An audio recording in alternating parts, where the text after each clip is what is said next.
Welcome to PhotoshopUser TV, brought to you by the National Association of Photoshop Professionals.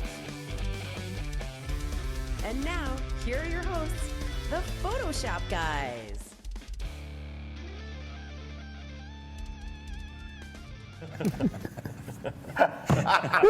Hi, everybody, and welcome to another episode of PhotoshopUser TV.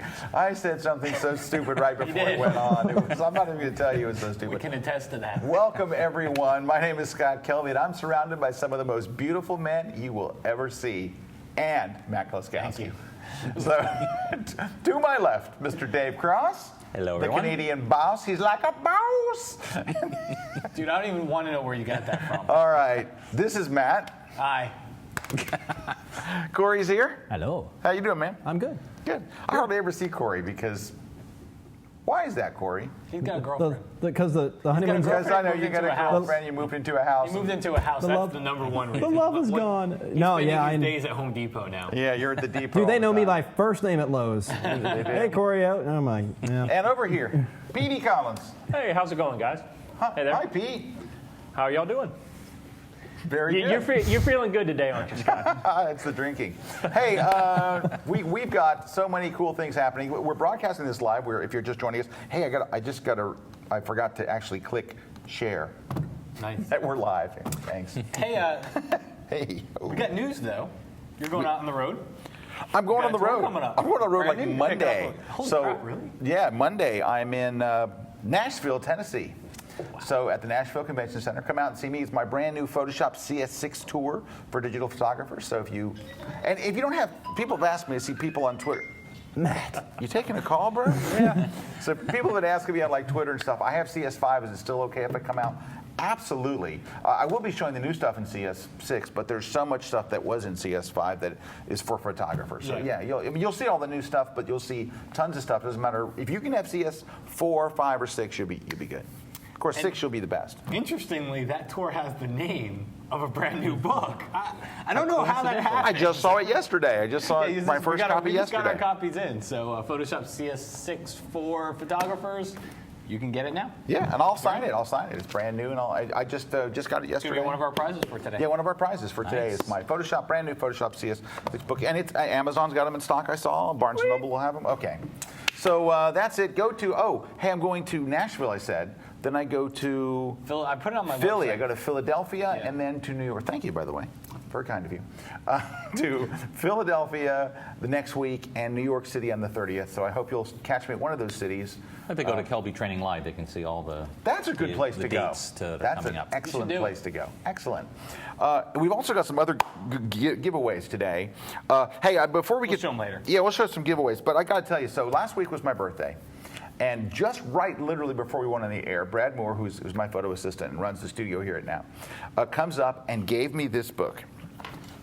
Now, this book, look at this. It's called Behind Photographs. Now, this book is from my hero in photography. This is the guy, where will I look, this camera? This is the guy that I want to be when I grow up. This is Tim Mantoani.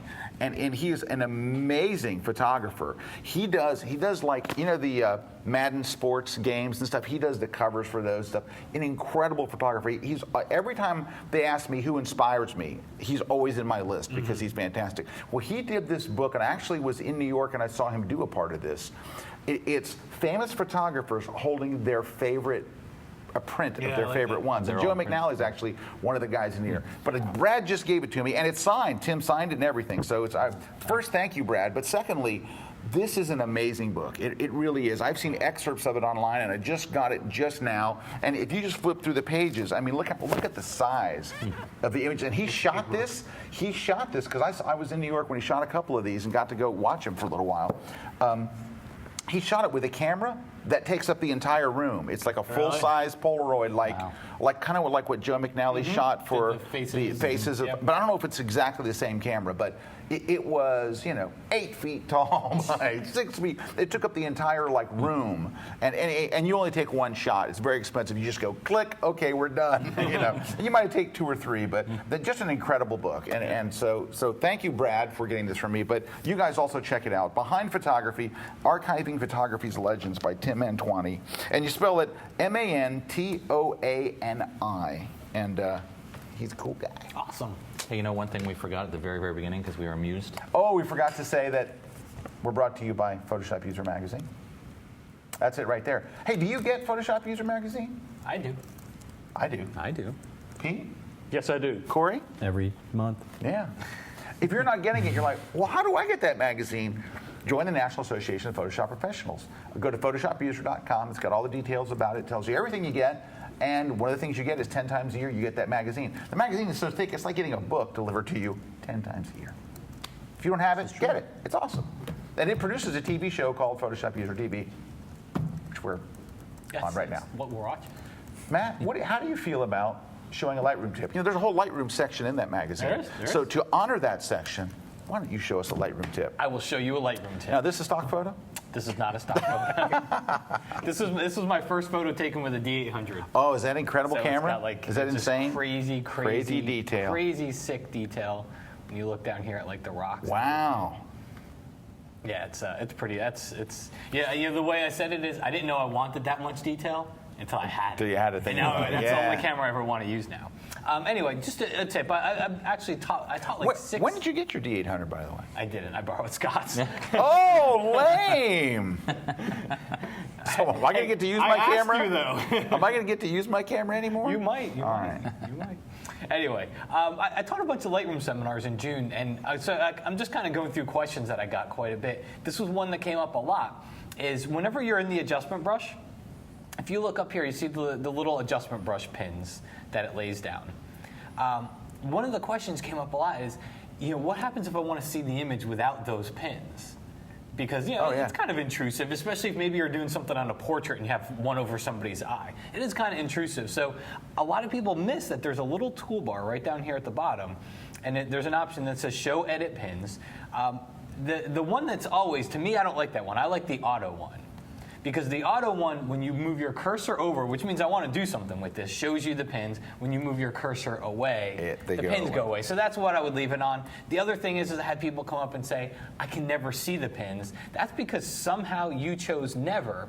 And the way that could happen is if you hit the letter H hides it, and H is like a keyboard shortcut to do it. So it could have been that you just accidentally. And that's hit more H. likely what happened. You didn't accidentally go and whoops, I chose a wrong menu command. Yeah, I chose never and I forgot. So, and then I'll throw in another keyboard shortcut for you. Hit the letter O, that shows an overlay of everything you painted on, and if you hit the letter O again, that turns it off. So, that is my Lightroom tip for you.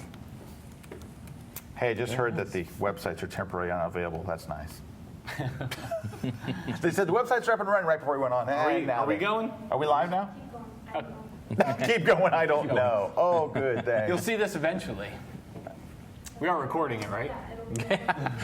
All right, Dave. Okay, Dave Cross. All righty. He's a mouse. Well, I have an idea that, the CS6, one of the things, of course, that's new is that video is in the regular version of Photoshop, whereas before you had to have the extended version. So I think it opens up people who never really used the video thing before.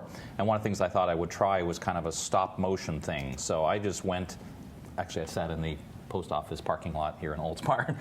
I thought afterwards, probably not a good place to sit with a long lens poking out my window, but it was raining. So I just took a whole series of photographs every couple of seconds. And I deliberately handheld it because I think one of the things that makes stop motion kind of cool is if there's a bit of camera motion. Right. So I just took like a whole bunch of photographs. There's like 125 of them or something like that. So all I do is I'm going to open one of them. Now, I already went in and kind of made these. Oh, that's nice. That's nice. There we go. Hello. Open. Just open. It's all right. So anyway, I already went in and made these smaller because I didn't really want giant-sized video. So, oh, that's nice. And here's what happens when Photoshop just decides to quit on you. So. You know why I quit, Dave? Because you're using it in its unnatural habitat. Yeah, you're using it with a light. Yeah, gray blah, background. You're using the blah. light interface. Yeah, that looks like Photoshop 1.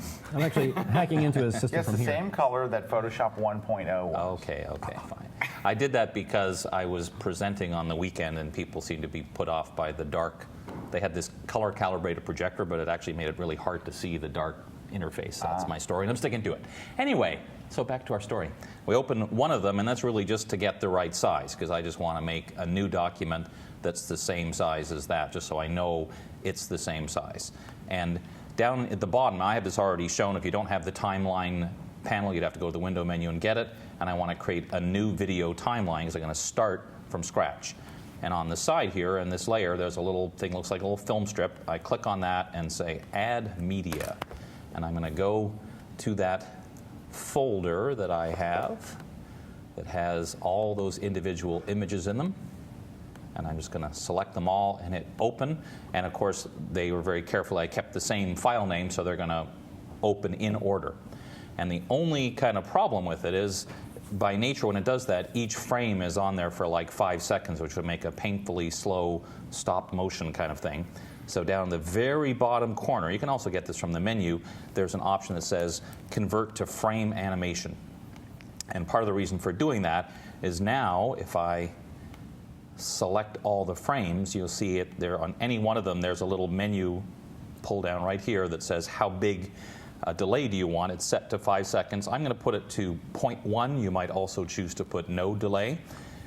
But then once I've done that, now I can hit the play button. You see there's my little stop motion video going through all those little frames. And then the only last part would just simply be to export this in whatever video format you want, or if you really wanted to cause people pain, you could make it into an animated GIF if you really wanted to, but that's a whole other story. Especially one that big and that long, and have it, you know, render over and over again. That's cool. So just kind of a neat idea, and the cool part is that, again, I didn't worry about tripods and making everything kind of all nicely matched up, because I think that's part of what makes it kind of interesting, is a bit of camera motion inside. But again, very easy to do now, thanks to Photoshop CS6 and its video capabilities. Awesome. Well, and the neat thing is you can also add all your filters and do all other things that you're used to working with Photoshop. Yeah, that's a good point. Right It still creates layered, so everything, adjustment layers or filters or whatever you want, can be done very easily. Well, Dave, that's fantastic. But it's time to take a break. When we come back, we're all going to stare at Corey. Don't go away. We'll be right back. Only if I can stare back.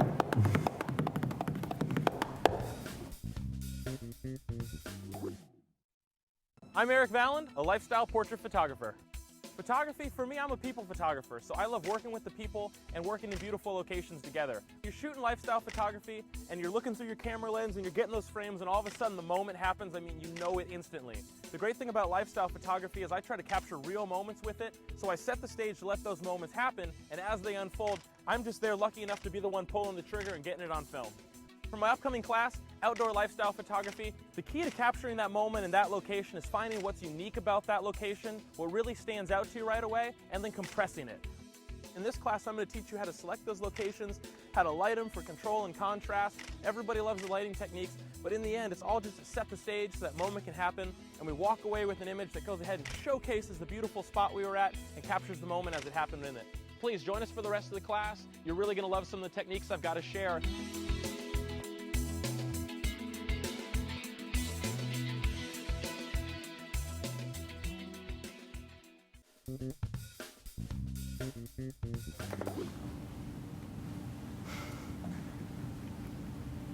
And back. Hey, we're back. Hey, you know the thing we just saw from Eric Valland's thing? I had that same hat at the end. I thought that was you at the end, actually. No, it's not actually, but I have that same hat. Hey, that's a great class. If you haven't caught Eric Valland, you know, he's kind of one of the new up-and-coming photographer trainers out there. And he's a terrific photographer, terrific trainer. Go catch his new class. If you're on KelbyTraining.com, make sure you go see his lifestyle class. Very, very, very good stuff. It's time for me. Yikes. Okay, so I have a tutorial. So my tutorial is, I'm going to show you two different ways to get a photo or an image of any kind inside a frame, inside an iPad, inside a monitor, inside whatever you want. It's a kind of a Photoshop graphic effect. But for example, I want to get this shot inside an iPad. Here, I'm going to flatten this so you can see it a little better. Well, I'm actually just going to make the background visible. There you go. All right. So here is an iPad. It's a template. I want it to replace the image that's there with this photo, so I can basically show it on, you know, anywhere, like your blog. Yeah, put it on a website or something. Website. Thank you. That was the word I was looking for. So here's how we do it. We're going to first start off by selecting all. So Command A on Mac or Control A on PC to select the whole image, and then simply just copy it.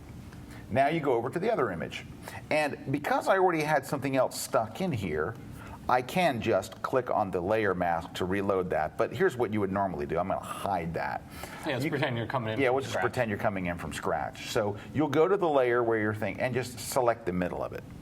Now, if you select the middle, there's a reasonable chance that you'll have like a little edge, a white edge or something that shows. So what I would normally do is expand that selection so it's not just the middle.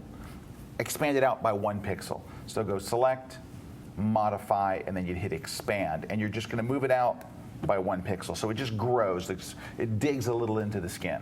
So now what you're going to do is, remember, you copied that photograph. I'm going to go paste into. So if you go under paste to paste special, you have paste in place, which just really pastes it in the middle of just out front.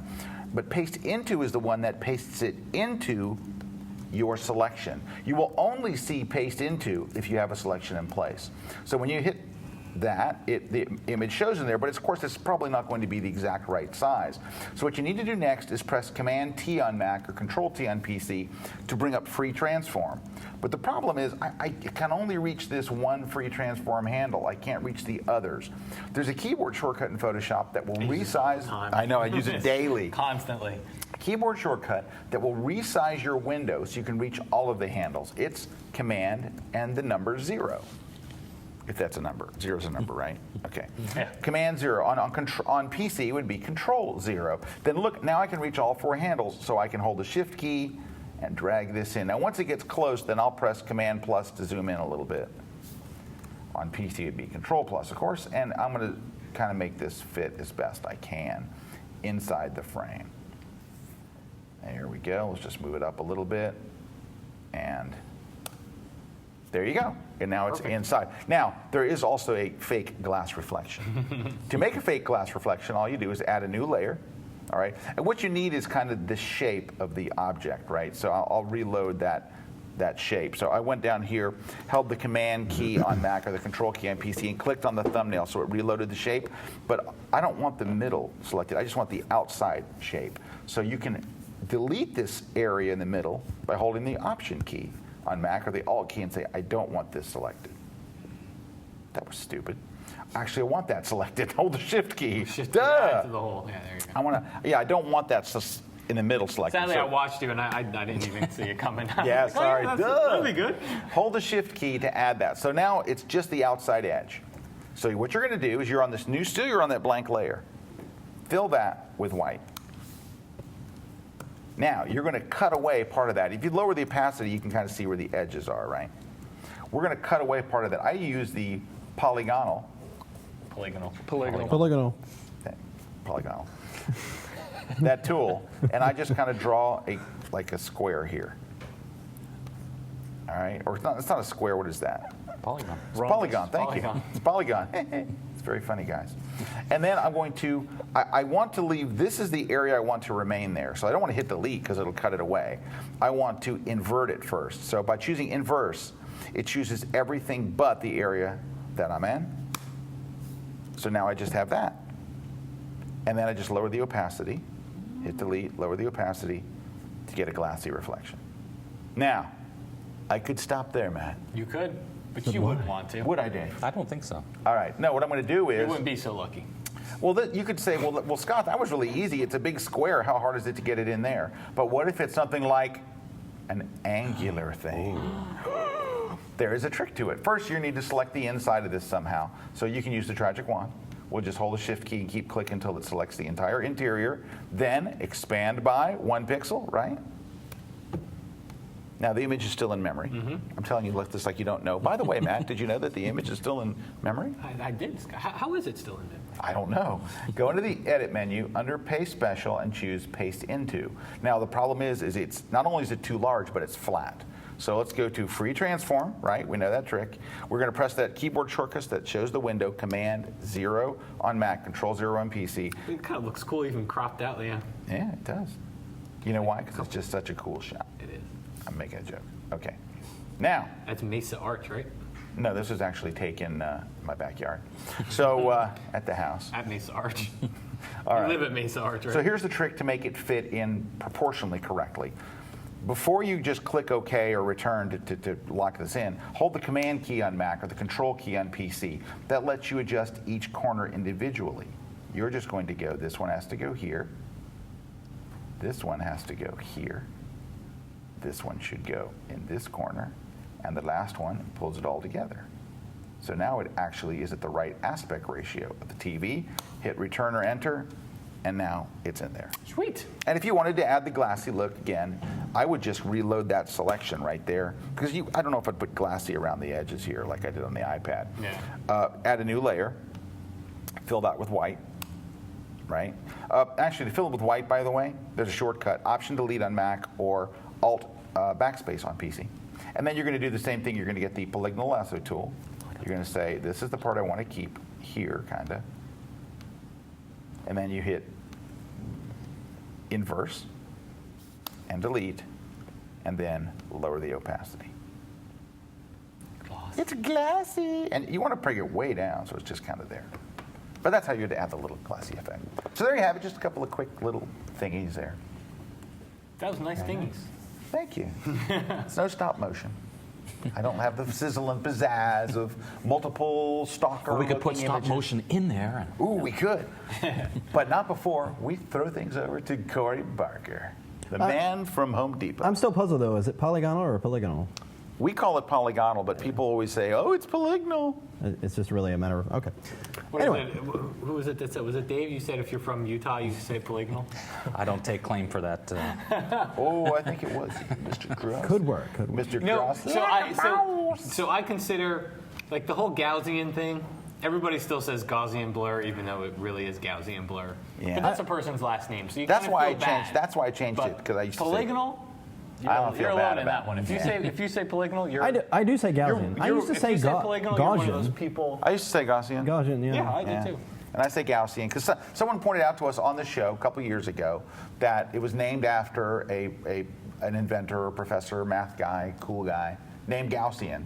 And so that you wouldn't want, like, if you'd created something in Photoshop, you wouldn't want it to call the Klazowski. Yeah. You would want people to say Kawasaki blur. the Kawasaki blur. You'd want to say the Kloskowski blur. So, to honor the guy who invented the cool blur. Well, I did see a tutorial the other day by someone who obviously had not heard it pronounced ever, because she said Gaussian or something. It was Gaussian or something. Whoa, whoa. But Scott, clearly it had more sticking power than Repoussé did. Anyway.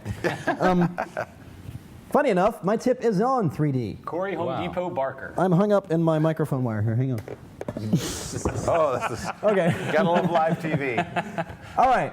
Corey, No, I you just did a have 3D tutorial? It's a 3D tip. Really? I'm not going to bore you guys with I didn't 3D see that tutorials coming, today. did I did not. Actually, I do have a 3D tutorial for later, but no, this is a quick tip. When I'm creating 3D text objects and such, I'm usually doing it on a black background inside of my documents.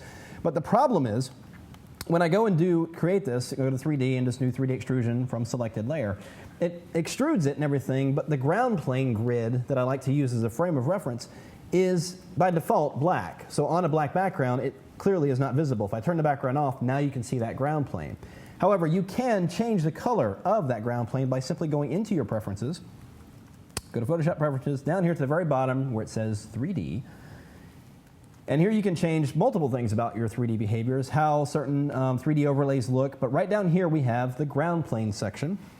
You can actually determine how big you want the grid to be and also the color. As you can see by default it's black. I'm going to go over here and change it to white and click OK, and then when I change my angle, there you can see there is my grid now visible. It can be any color you want depending on the background you're working on. So instead of having to go and turn off your background layer or even creating a new layer so you can actually see the grid, you can go and change the grid color itself quickly and easily. And this is a permanent fix.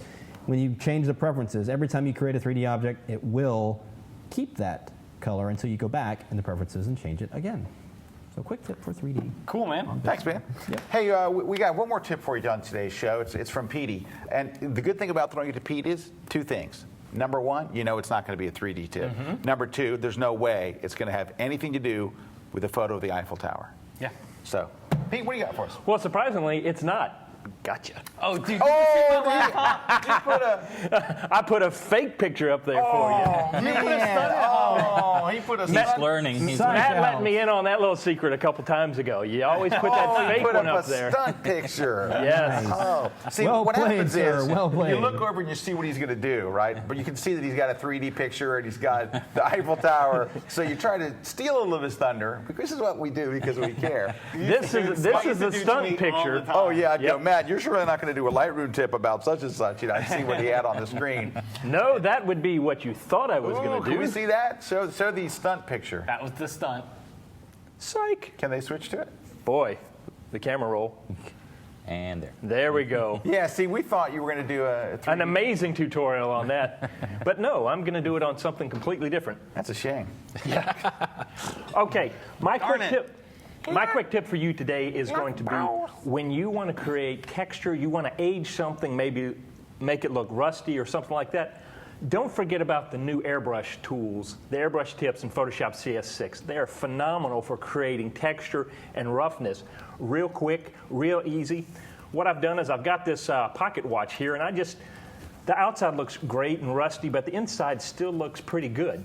So I've already cut out the face of the watch so that I have a nice little, as you can see, a nice little template, and I'm just going to hit Command or Control to load that selection, created a new layer, and I've just simply grabbed a Airbrush tool right here, and I've set the different parameters for it so they have nice granularity, and I just simply take my brush tool, hold down my Option or Alt key, and I can select colors right on the canvas to be the color of my paint.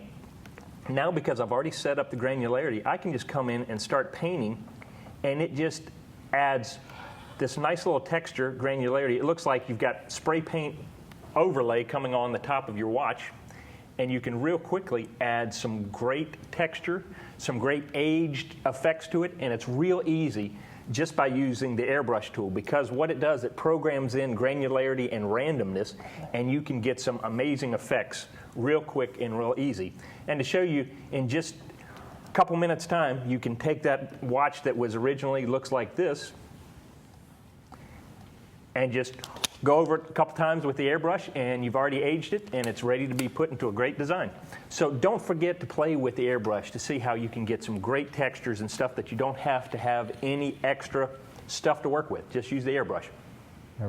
Quick and easy. Thank you, Pete. That was good. It was good. I was kind of, now that I saw the whole Eiffel Tower thing, I'm kind of bummed that we didn't get to see something. Me too. I know. I'm kind of disappointed because I looked like man. it was going to be a lot more interesting than textures, I can tell you. Hey, we're going to take a short break while we all chastise Pete for throwing us some stuff. Anyway, when we come back, we'll tell you how to enter for prizes and stuff like that. Don't go away. We'll be right back here on Photoshop User TV. Stick around. Bye.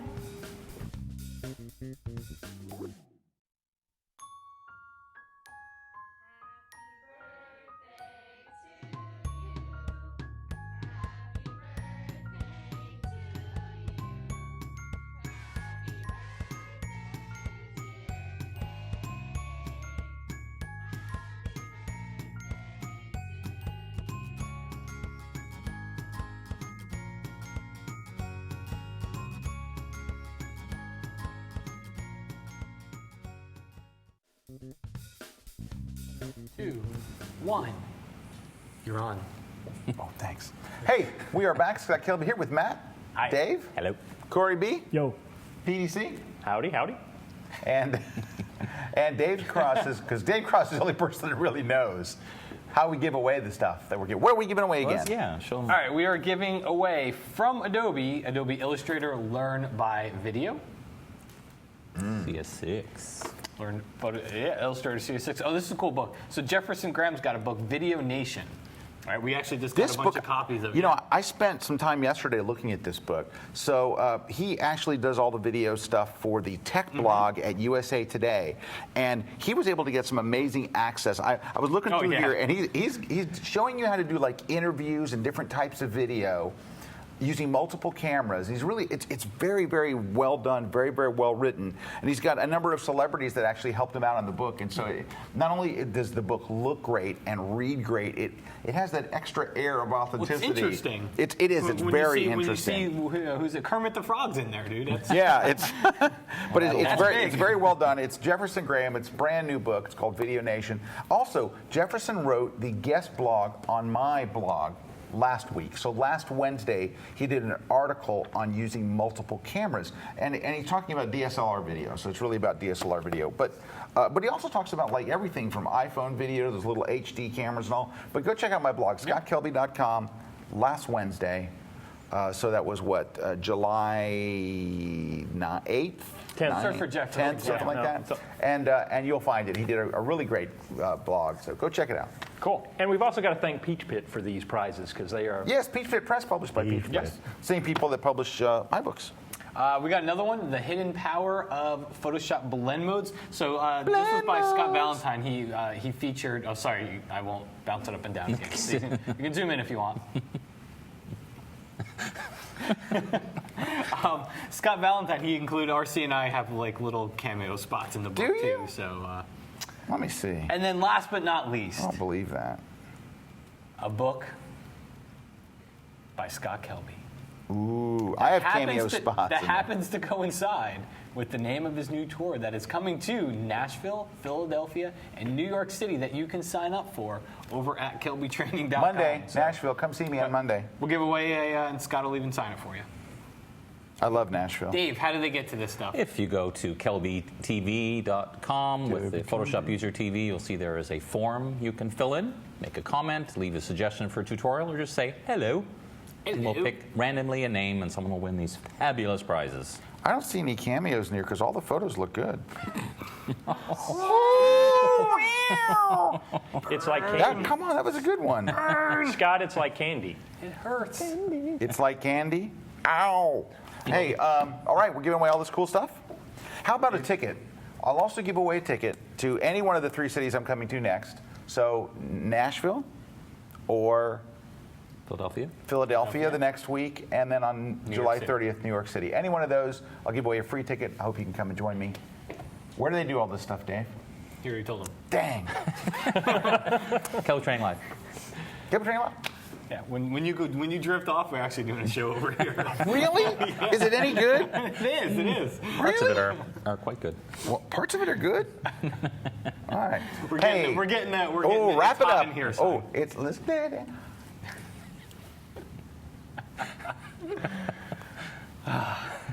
Dude, this is gonna be one of those shows where we walk off. No.